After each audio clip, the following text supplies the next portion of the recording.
When I first started playing SoRare at the beginning of 2021, there was not that many people playing the game yet. There was barely anyone talking about it on social media, and so I didn't really have anyone that told me what to do and what beginner mistakes to avoid. Now though, for you, if you're just starting out now, that is luckily different. So in today's video, I want to tell you 7 things I wish I knew when I first started SoRare, 7 beginner mistakes I made so you don't have to make them anymore. And thus you can have a much quicker progress for your SoRare club than I had when I started out. Let's start immediately with point number 1, and that is buy what you know. What do I mean by that? Well, when I first started out on SoRare, what I did was I went on the market, new card auctions, and saw all these interesting offers here. There's so many players, there's literally thousands, tens of thousands of players, and it will get so confusing for you if you really try to keep track with all of these players here. So what you should do instead is focus on the leagues that you have knowledge in and then build your teams around these leagues. When looking into my SoRare club now, Fiago FC, we can see that most of my players here, 21, are from the Bundesliga, because I simply have the most knowledge there, and that's why most of the players I buy are from the Bundesliga. For example, Emil Forsberg here, I do have a full Mainz team as well, and a lot of Mainz players. I bought Silas here, and Anthony Modest, Suat Serdar, Timo Baumgartel, all these guys, Moussa Diaby.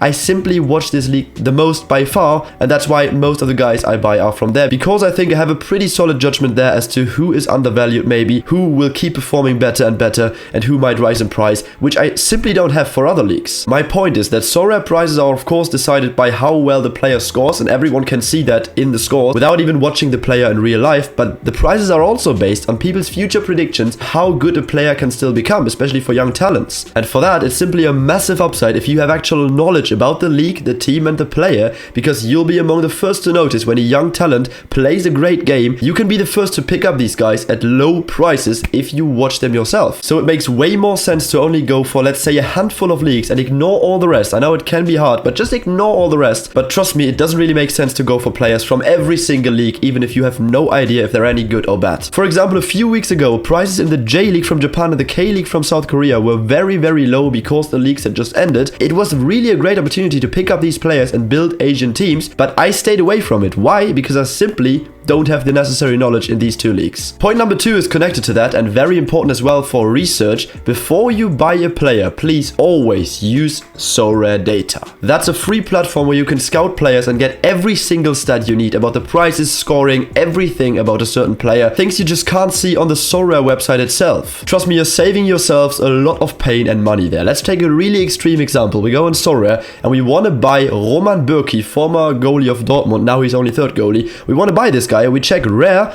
and we see lowest buy now price is 1,886 euros. Okay, then I guess the lowest buy now price should be pretty accurate. We know that from FIFA, right? This guy is worth around 1,800 euros. And if you were really clueless and unlucky now, you would maybe buy this guy. But stop, big mistake. You go on SorareData. I've already looked him up here. Roman Bürki, you can see best offer is that around 1,800 euros, what is offered on SoRare. But here you see the average price of the last 2 weeks. It's only 450 euros. So right now this card is rising because Roman Bürki is linked with a transfer away where he can maybe start again. So the fair price for Bürki might be a little bit more than that, but no way he is worth 1,800 euros. Especially for rare cards, often it is the case that there's just so few cards available that the lowest card on offer right now is just way overpriced. So what you do then is either you'll offer them lower money, we'll get to that later, or you just wait to cheaper Roman Bürki cards to go on the market. Just an example to keep in mind, but in general I always use SorareData to scout players here. You can literally type in any characteristic you need for a player, the price you want, everything. When looking for certain types of players to strengthen your team, they have way more detailed filters than you will ever find on SoRare themselves. And then when I find a player, the basic stuff I always do before buying is checking the price history, the recent sales, how the price has evolved over time, and also of course the recent scores, how many points the player is scoring. If you want, I can make a dedicated video on how I scout using SorareData before buying players as well, but for now just make sure you always scout on this website before, and so you find the right player and you don't overpay. Coming to point numero 3, which is also strongly connected to SorareData, and that is be careful with hyped players. What do I mean by that? Let's use this Japanese goalkeeper as an example. 30 years old, reserve goalkeeper at Yokohama Marinos. He didn't really play, so his price was like 35 euros, 40 euros, but then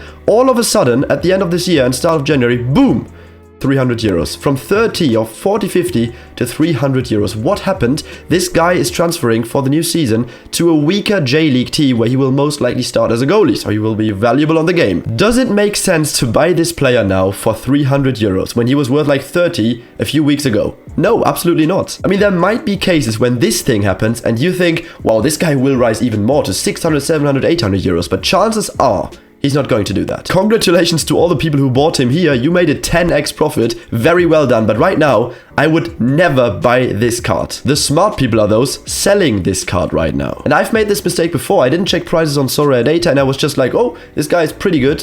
He's getting the hype right now. He should be good. And I bought cards that have already risen 10x. And then I lost money because they fell down. I'm not saying this guy will necessarily decrease in price. I have no idea. I'm just saying when you see a graph like this here, it's not smart to buy up here. Instead, what is rather smart, and there I have to congratulate myself. No, I just want to show you Emil Forsberg. He was at 1,000 euros here. He dropped all the way down because he was injured. That is basically the opposite. He had no hype, and I bought him here at 546 euros. I actually bought the second cheapest Emil Forsberg rare card ever sold on SoRare, and now he's already risen to almost 700 euros. So I've said that multiple times, but once again, I recommend you rather stay away from very, very hype players right now who are blown up in price already, and instead go for those that not many people talk about right now. I'm saying this because I made the same mistake before, and I just want you to avoid that because it's so annoying and will make you lose money probably. Point number 4 I wish I knew when I first started out is the following. When you look at my rare players here, there is one sign that you mostly see below each of them, and that is 2 blue arrows here, and those mean transfer. Well, doesn't say a lot, but that means that I didn't pay the price that they offered them for. Most of the time, I made a counter offer and offered the seller a slightly lower price than what they had originally asked for. Random example, let's say you want to buy Leonardo Bonucci and you see the lowest price here, 836 euros. You check on SoRareData, okay, average price is 823, so that is a decent lowest offer, but you still want to get it down a little bit. So what you do then is you go on SoRare, you don't go on buy, instead you go on make an offer, and then you say, I don't know, 750 euros, I'm going to offer you that. Or you can also say in Ethereum, because most people are going to talk in Ethereum on SoRare, and that's just their native currency. So you're going to say not 0.22 Ethereum or not 0.23 Ethereum. But the point is, in 99% of the cases, you never pay the full price immediately. You always make a slightly lower offer first. Not a ridiculously low offer. Like, don't offer this guy 400 euros when Bonucci is worth 800. That will be probably seen as an insult and you may end up being blocked. But be like 700, 750 and then slightly go up to what you set your maximum price to. If you say maximum price for me is 800 for Bonucci, I'm going to start with 700, maybe 720. Then the seller rejects and you slightly go up 10 euros until he eventually may accept. And to facilitate this process, what you want to do is you go to the profile of the seller, and here you see he has his Discord and his Twitter attached. So what I always do and what most people do on SoRare,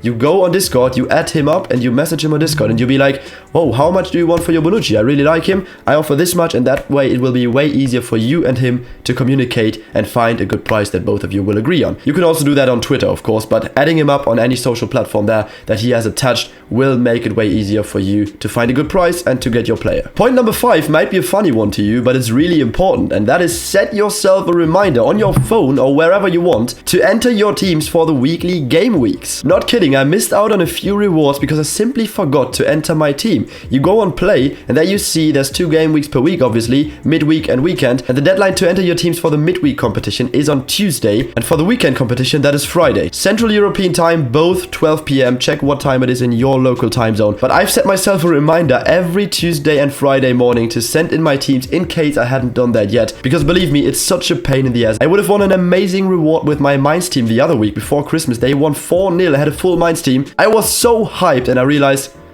oh, I haven't sent in my team. I'm simply wasting bare money with that, and the reminder now is always carrying me. Point number 6 is also about the game weeks, and that is train your players. Well, each card has this little percentage number here below the card. For example, Emil Forsberg has 5.5%. That is the boost that they get on their points they score. So for example, Emil Forsberg scores 44 points. He will get 5.5% more points in my lineup if I play him. And that is mostly composed of the experience bonus based on the level of the card. Each each card can have a level from 1 to 20. Emil Forsberg is still 1, for example, so that's not good. And for each level they upgrade, they're gonna get more percent as a bonus, and they need XP for that. How do players get XP? By scoring points, for example, and by genuinely just being in your lineup. So for example, Emil Forsberg is gonna be injured for another few weeks, so I'm not gonna put him in my lineup. He's not gonna score me any points, but I still want him to get XP to level up that percentage bonus. So what I'm gonna do is use training. When you go to the competitions, then on the very right, you will find a part saying mix, and you will click there, and here you find training. Here you can enter all your players. For example, I have 7 teams registered, all your players that you would not play in your normal 5-a-side teams. None of these guys made my regular teams playing for rewards this week, but I didn't want to let them rot in my club, so I trained them here. You can't win any rewards in training, but they're all gonna get more XP, and they're all gonna level up that percentage bonus quite nicely. You can register as many as you want. Just put in all the players that didn't make your teams. Doesn't matter why. They might be injured and don't play. They might not have a game this week. They might just not be a starter, or they might just be not good enough for your regular teams. Because if in the future you're playing these players in these teams, for example, in teams playing for rewards, then these percentages here can really decide if you're winning a reward or not, as they will give you a few extra points. It will be a difference for you if your player has 1% bonus or an 8% bonus. I always used to forget that, but now I missed out on higher rewards a few times because of those percentages, just a few points missing,